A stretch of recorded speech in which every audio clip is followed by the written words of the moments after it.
Conta-se que um homem rico, sentindo-se morrer, pediu papel e caneta e escreveu assim. Não teve tempo de pontuar o texto e morreu. A quem deixará a riqueza?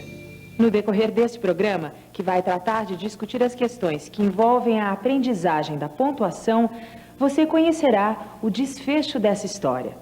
Agora vamos ouvir algumas ideias sobre o uso da pontuação. A pontuação é o mesmo fato, tipo assim, você está num trânsito, o farol não está fechado, o que você tem que fazer? Tem que parar, né?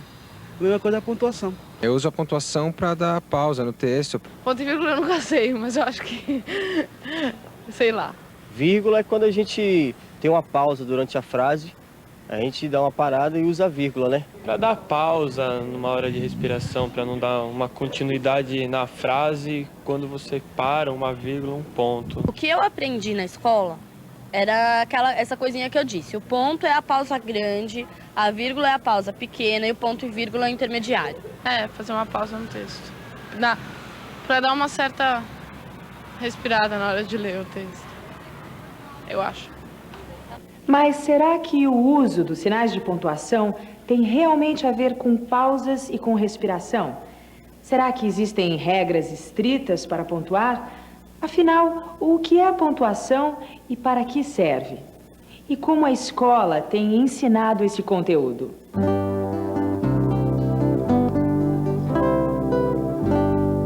Primeiro a gente ensinava as frases.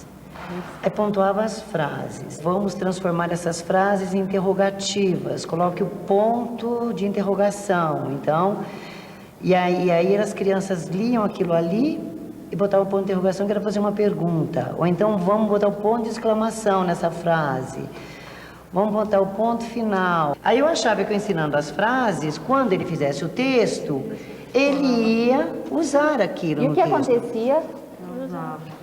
Não saía nada, né, no texto, não usava aquilo ali. Porque, na verdade, quando se ensina a pontuação na escola, tem muito a ver com essa questão que não está ligada ao significado, né, está ligada a uma questão estanque, quer dizer, tinha no livro didático, né, o ponto é uma respirada grande, vírgula é uma respirada curta, né, mas que tinha essa coisa muito quadrada de ensinar pontuação, né, nunca ligada ao significado, mas sempre ligada à questão de que tinha que ficar o texto de uma forma sempre muito estanque. O que está atrás da prática tradicional de ensinar pontuação é também uma visão que eu venho chamando de aditiva da escrita. Então, que assim, para aprender, você aprende as letras e as sílabas, que depois você aprende a juntar em palavras, depois você aprende a juntar as palavras em frases, e depois você aprende a juntar as frases em textos. Então, qual é o lugar de ensinar a pontuar? Nessa estrada, é quando você está ensinando frase. Isso supõe o quê? Que a pontuação é um atributo da frase.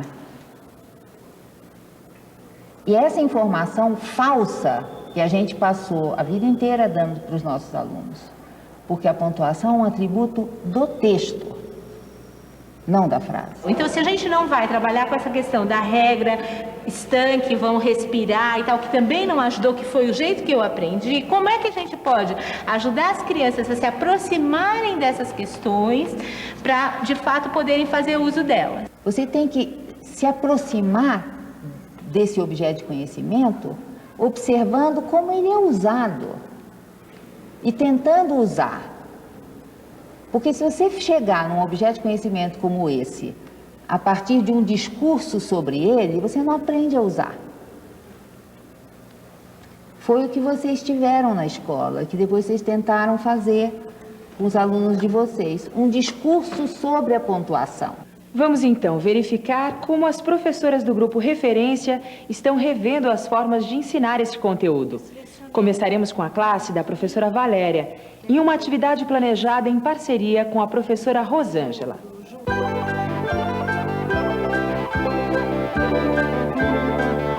Bom, a atividade de hoje vai ser um caderno de português e é uma atividade, como está aqui na nossa agenda, É uma atividade de português de pontuação.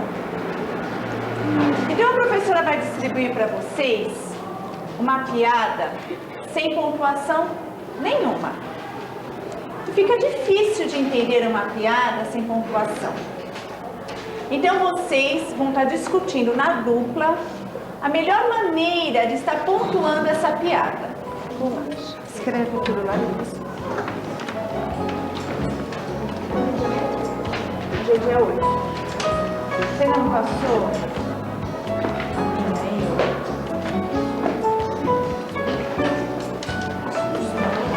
O balconista respondeu: R$1. Açúcar é de graça. Bom, já que vocês chegaram a essa conclusão de pontuação, então agora vocês escrevam aqui embaixo o jeito melhor de se ler essa piada, de entender melhor, tá bom? Então pode começar os dois. O João chegou ao bar e perguntou: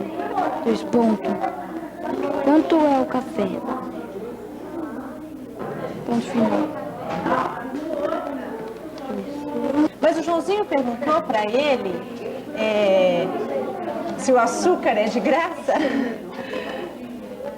Não, foi o balconista que falou. Ele falou sim, o Joãozinho perguntar. Falou assim, ó, o café é R$1 e o açúcar é de graça. Ele falou isso. Falou isso? Depois o Joãozinho então me deu 2 quilos. Então pontue do jeito que vocês interpretaram a piada. Tá? Então pode começar a pontuar.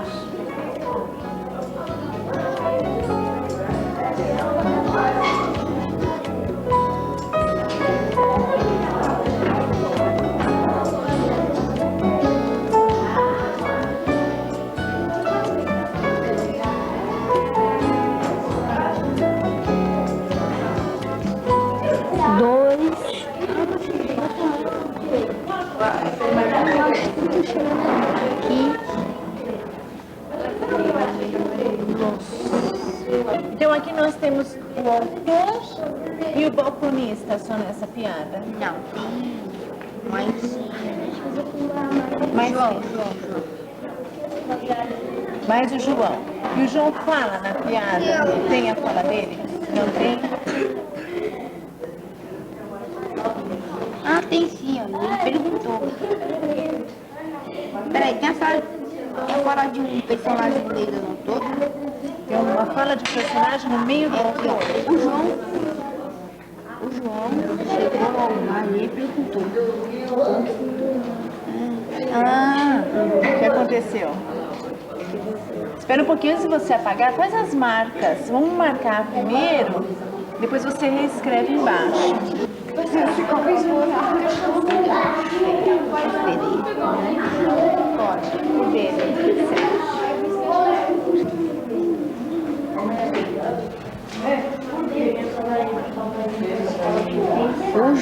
O João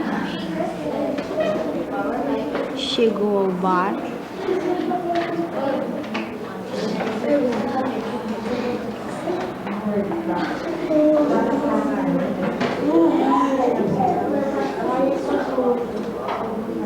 e perguntou.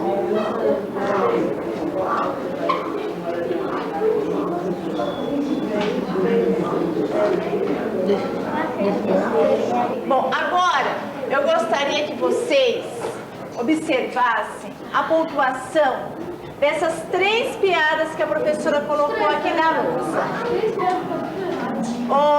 O que você ia falar, David? O que você achou dessas 3 pontuações aqui?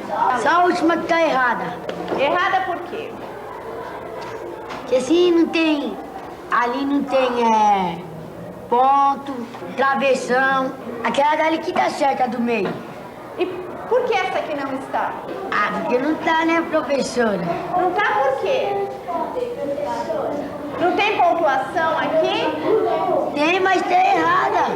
Errada por quê? Fala por quê que ela está, que você acha que está errada. Não tem 2 pontos quando o autor fala. Aqui, lógico que tem, ó. Tem 2 pontos. Mas tem outra. O autor fala. Aí o autor fala.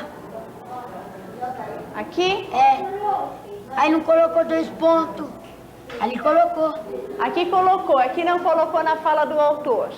Então, David, aqui você falou que aqui é a fala do autor, tem 2 pontos que ele colocou. E aqui também é a fala do autor, mas ele não colocou 2 pontos. É isso? Então é isso que você está considerando que essa piada não está escrita corretamente. Então, vamos fazer uma discussão em cima da pontuação que o Bruno fez, tá? O David, ele estava falando aqui que essa fala, né, David, você estava falando que aqui é a fala do autor. E o que foi que aconteceu com essa fala do autor aqui? Não precisa. Por quê? Porque é a fala do autor. Só precisa do parágrafo. Eu posso eliminar esse travessão porque aqui é fala do autor. Mas quando é que a gente usa, então, travessão? Quando alguém vai falar, tipo, o João aí, ele vai falar, eu acho...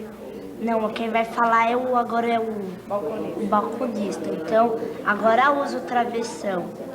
Quando é a fala do autor, não precisa. Que a Renata falou do uso do travessão quando a fala de personagens na piada, tá certo, Renata. Só que o Bruno, como a piada foi ele que pontuou, ele discorda de uma coisa, não é, Bruno? O que você discorda do que o David fez? Eu discordo dali, porque ali é ponto final, não é 2 pontos.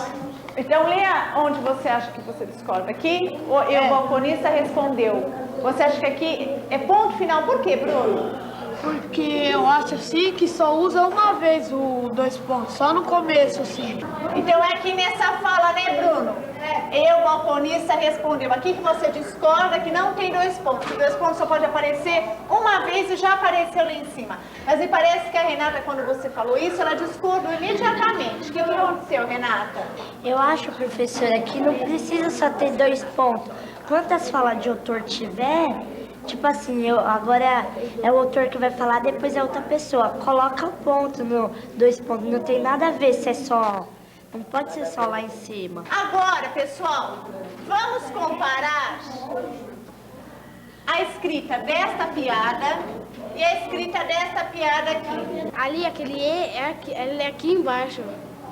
Aquele E não fica lá em cima, ele tem que ficar lá embaixo. Olha, o Daniel, ele observou... uma coisa que muitos de vocês não tinham percebido, não. O Leandro falou do ponto de interrogação, só que aqui tem um E que o Daniel falou que não faz parte da fala do João. Que o João não vai falar assim, quanto é o café? Que o João ele vai perguntar quanto é o café? E o Daniel colocou também que esse E faz parte dessa frase aqui de baixo. Então, ele sugeriu para que esse E venha aqui para baixo com letra maiúscula, não foi isso, Daniel? Foi. E que o O ficasse com letra minúscula. Isso aqui? Então, vamos ver se ficou melhor. Quanto é o café? Terceira frase.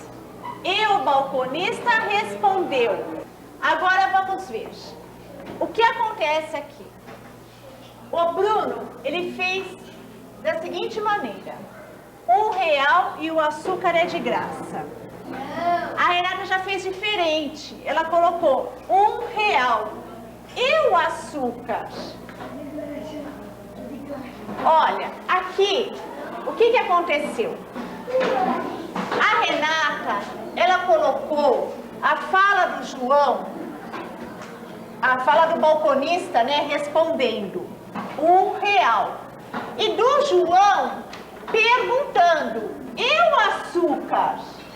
Só que o Bruno, ele fez uma interpretação diferente, que também está correta. Ele fez a seguinte interpretação. O balconista respondeu, R$1 e o açúcar é de graça. Agora o que a gente tem que estar discutindo é qual das duas piadas, tá? Fica mais engraçada de se ler. Que quando a gente pode até colocar essa piada lá no nosso mural para os alunos lerem. Vocês podem levar para casa para os familiares lerem. Mas qual das duas fica mais engraçada? Com essa pontuação, com essa interpretação ou com essa pontuação e com interpretação. Vamos ver na sala da professora Márcia uma proposta semelhante a essa, só que utilizando um texto literário.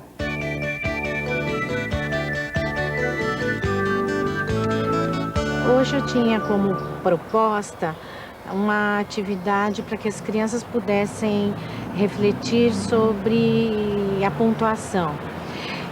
Organizei então uma situação com um texto não pontuado. Hoje eu trouxe para a gente fazer uma atividade que vocês já estão acostumados a fazer. Eu trouxe um texto, na verdade é pedaço de um texto, um trecho de um texto que está com um problema. Vocês vão ter que ler e tentar descobrir primeiro qual é o problema, o que foi que eu esqueci de fazer nesse texto. Este texto eu coloquei com letra de forma que era para não dar pistas para as crianças com relação à letra maiúscula, né? Na questão de que ponto eles deveriam estar usando. Então era mais um complicador. Num primeiro momento foi dado uma folha só, um texto só para cada dupla, para eles estarem lendo e pensando e pontuando. Primeiro eles teriam que descobrir qual era o problema que o texto apresentava, o que é que estava faltando. Isso foi rápido, eles perceberam que faltava pontuação. Era um cara alegre e pensava, mas que bela garota eu sou. E quando voltava para casa, tomava um gole de vinho. Só de alegria. Não, aqui não aqui é virilha. Aqui é vírgula. Aqui é vírgula. Aqui é vírgula, aqui é vermelho. E como o vinho lhe dava vontade de comer, ela provava do melhor que cozinhava. Até se fartar e dizia: cozinheira precisa saber a cozinheira precisa saber qual é o sabor. Depois a gente discutiu no coletivo, coloquei o texto na lousa e nós fomos discutindo como é que cada dupla tinha resolvido esse problema e fomos chegando num acordo. Olha, o Adalto disse que colocou uma vírgula aqui. Ficava alegre e pensava. A Juliana acha que não precisa porque tem o E. O que você acha, Diogo? Se não tivesse o E, poderia colocar vírgula. Mas não tem E, tem E. Já tem o E. Olha, não precisa. Você se lembra do caso do homem rico que morreu antes de pontuar seu testamento? Pois é, a história continua quando o sobrinho chega, solicita uma cópia do texto escrito por seu tio e faz essas pontuações. Deixo os meus bens à minha irmã? Não, a meu sobrinho. Jamais será para a conta do alfaiate. Nada aos pobres. Isso parece que vai longe, mas vamos voltar à nossa discussão.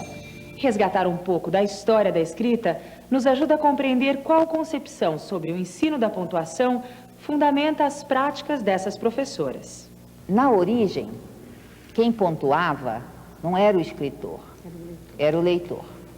E ele pontuava porque a escrita, a ideia de leitura na antiguidade, não existia essa ideia de que você lê com os olhos.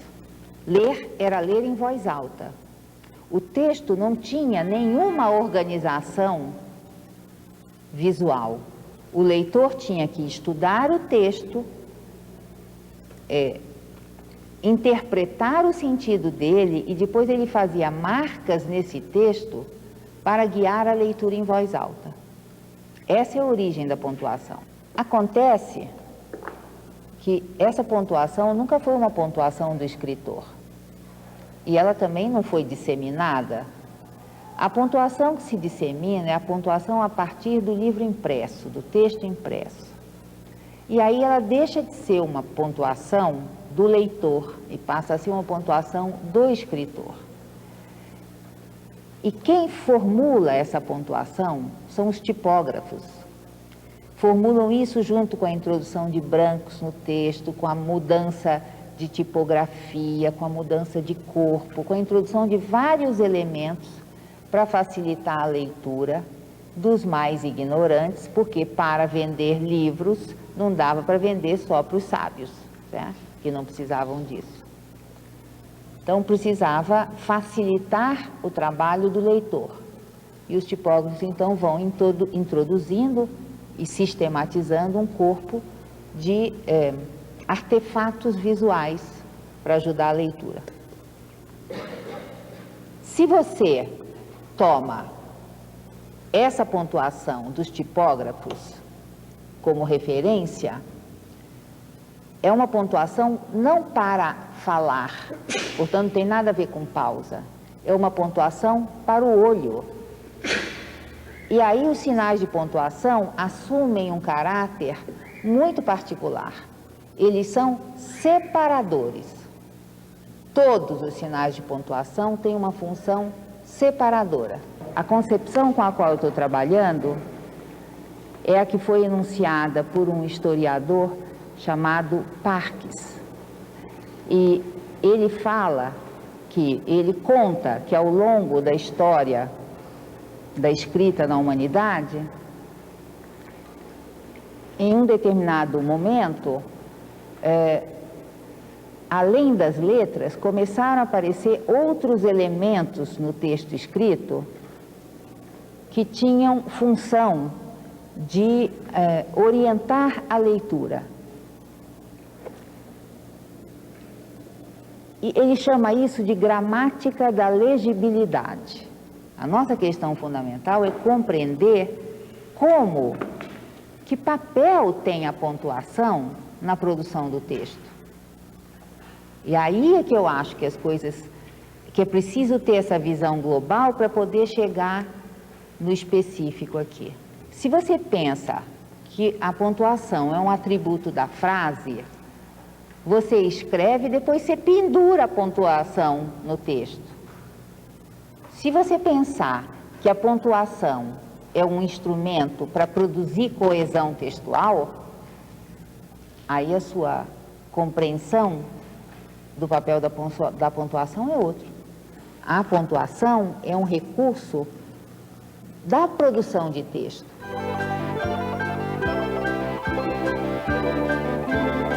Hoje eu coloquei aqui na lousa um trecho deste livro aqui, A Mulher que Matou os Peixes, da Clarice Lispector, que eu estou lendo para vocês. E esse trecho aqui fala da macaca Lisete, quando ficou doente, né, que eles levaram a macaquinha para cuidar para o hospital. Então, nesse texto aqui hoje, nós vamos discutir os sinais que a Clarice usa. Agora, nós vamos ver esse outro pedaço aqui, ó. Ele respondeu assim: vou tentar salvar a vida de Lisete, mas ela tem que passar a noite no hospital. Agora me diga uma coisa. Aqui tem 2 pontos. Por que tem 2 pontos aqui? Por quê? Porque ela ia pôr o travessão. Porque aqui tem? O travessão. E o que o travessão está indicando ali? A fala. A fala. Vamos lá, gente. Dá uma olhadinha aqui. Aqui ela usou 2 pontos, porque depois tem a fala aqui. Tem uma fala, está indicando uma fala. Tem o travessão e tem uma fala. Olhando para cá agora. E aqui, vamos voltar outra vez esses 2 pontos? Qual que é a diferença desses 2 pontos aqui e desses 2 pontos aqui? Esse daqui é que tá a mulher que matou os peixes está explicando, e ali o médico vai falar. E a gente poderia escrever isso aqui sem os 2 pontos? Será, Bruno?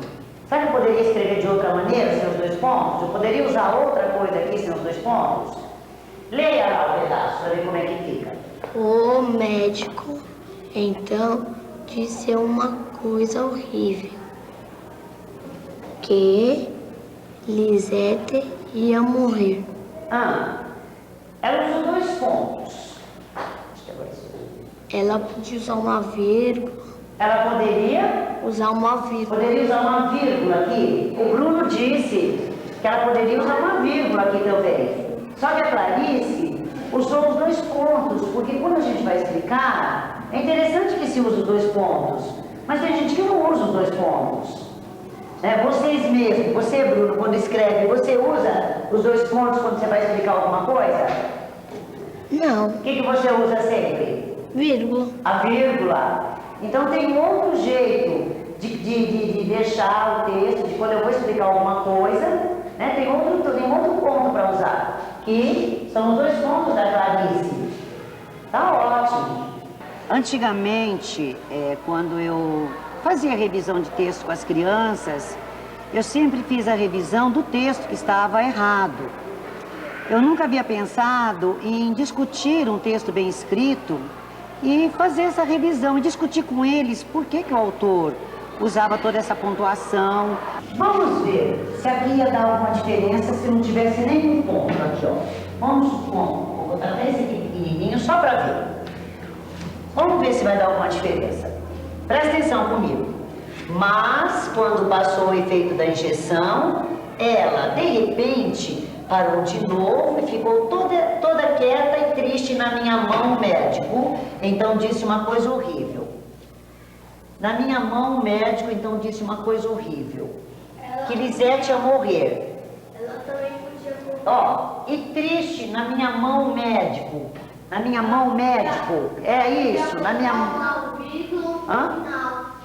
Se eu deixar sem nada ali, dá a impressão o quê? Que o médico vai parar em cima da mão dela. A impressão que o médico está lá na mão dela. Então aqui precisaria de alguma coisa, não é? No final. No momento que você discute com eles, né? O que o autor usou para deixar o texto bonito, bem escrito, tanto, né, as palavras quanto a pontuação, quando você começa a chamar a atenção deles, fazer essa discussão, eles começam a pôr em uso isso na hora de produzir os textos. Como será que está o caso do testamento? Pois bem, a irmã do morto chegou trazendo uma cópia do texto escrito pelo irmão, pontuado de acordo com seus interesses. Vejam só. Deixo os meus bens à minha irmã, não ao meu sobrinho. Jamais será para a conta do alfaiate. Nada aos pobres. O caso está se complicando. Vamos ver como a turma da professora Angélica trabalhou em um caso parecido com esse.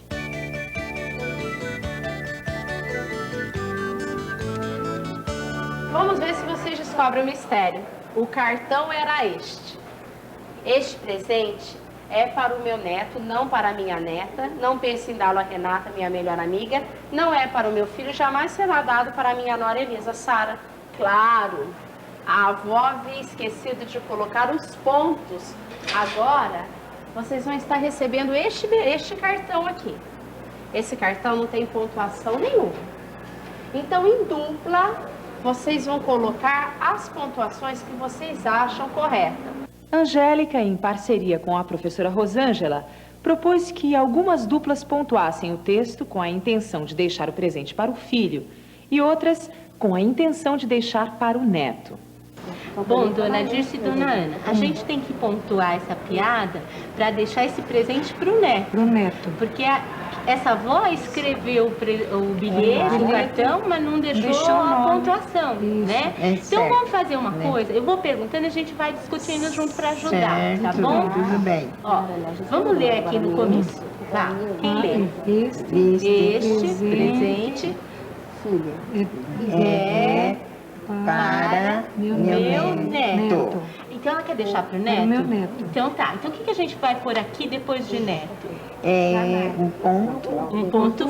Como chama esse ponto? O nome eu não sei. Um ponto final. Ponto final. Ela disse, esse presente é para o meu neto. Mas tem uma coisa que a gente precisa fazer aqui antes. O que é? É a letra maiúscula. Letra maiúscula. Por que, dona Dirce, que tem que pôr Porque letra começa uma frase. Porque começa uma frase e quando começa uma frase a gente usa o quê?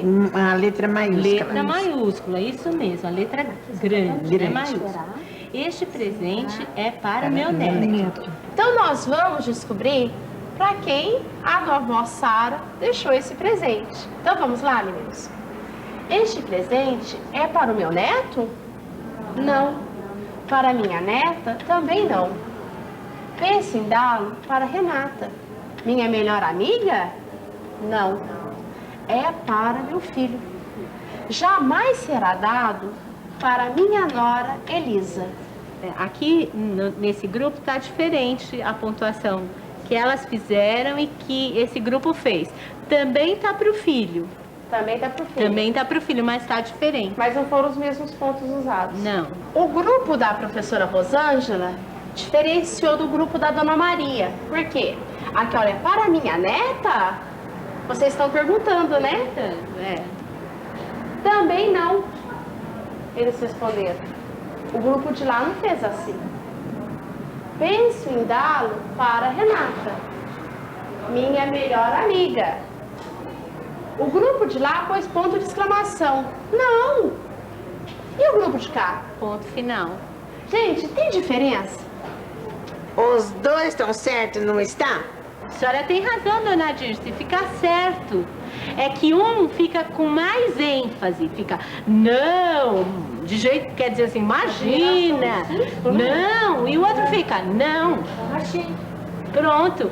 Mas os dois estão certos, isso é que é importante a gente saber, que quando a gente está pontuando um texto, algumas coisas têm certo e errado, mas a maioria delas é de estilo, é de jeito, é como eu quero que fique...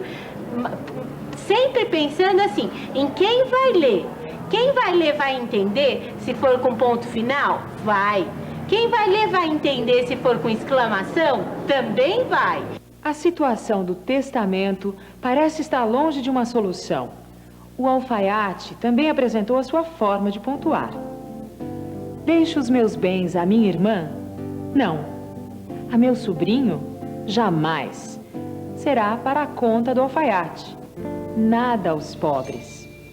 Enquanto aguardamos uma solução para essa disputa, vamos conversar sobre a importância da leitura de textos impressos para a aprendizagem da pontuação. Ler textos pontuados é um movimento em direção ao conhecimento desse objeto, que em geral a gente não considera. Por quê? A escola tem a ideia de que você tem regras que têm que ser definidas, formando um sistema que tem que ser explicitado, sistematizado, não é esse o termo? A ideia de que você só aprende dessa forma. Bom, o que eu estou dizendo para vocês é que pontuação a gente aprende por outros caminhos. Aliás, os mesmos pelos quais a gente aprende a língua em geral. Eu não estou aqui dizendo que existe uma sequência de ações que você faz articulada para ensinar a pontuar. Que a primeira é dar o texto para o menino ler, depois pegar o texto, mostrar como o autor usou a pontuação e depois ir lá e pedir para ele usar a pontuação. Não é isso. O que eu estou traçando em linhas gerais, o processo de aprendizagem desse objeto de conhecimento. Que existe uma aprendizagem que acontece no nível da leitura, que é uma aprendizagem inconsciente, porque para o leitor, a pontuação é e deve ser invisível, certo? Mas, quando você tem a necessidade de escrever, a pontuação precisa se tornar visível. Não pode ter uma regra fechada, uma caixinha, onde você diz, primeiro faz isso, depois faz isso, depois faz isso. Isso é a ideia que a gente discute de que os passos do ensino venham pré-determinados. O professor tem que dialogar com os alunos. Se ele tiver claro o processo, que é um processo de aprendizagem inconsciente, pois um processo pela necessidade de escrever, de tomada de consciência, ele vai ajustar isso nas situações de prática de sala de aula às circunstâncias do que acontecia na classe dele. Hoje, as pessoas escrevem com o computador. Dentro do programa processador de texto do computador tem uma tipografia inteira, com todos os recursos que uma tipografia tinha e mais alguns. O que está acontecendo hoje é que está aumentando sensivelmente a quantidade e a presença desses artefatos gráficos que ajudam a entender o texto. A presença de diferentes cores, a presença de diferentes marcas, marcadores. O autor, que antigamente escrevia à mão, hoje escreve no computador. E ele começa a introduzir no texto dele esse tipo de recurso. Só que ele não tem nome para isso, né? Como que a gente vai chamar isso, eu não sei. Eu prefiro chamar de gramática da legibilidade. Falta ainda saber quem ficou com a riqueza. O sobrinho, a irmã, o alfaiate. Vejam só, enquanto um juiz estudava o caso, chegaram os pobres da cidade. E um deles, tomando uma cópia do documento, pontuou assim: deixo os meus bens à minha irmã? Não. A meu sobrinho? Jamais. Será para a conta do alfaiate? Nada. Aos pobres. É isso aí. Até o próximo programa.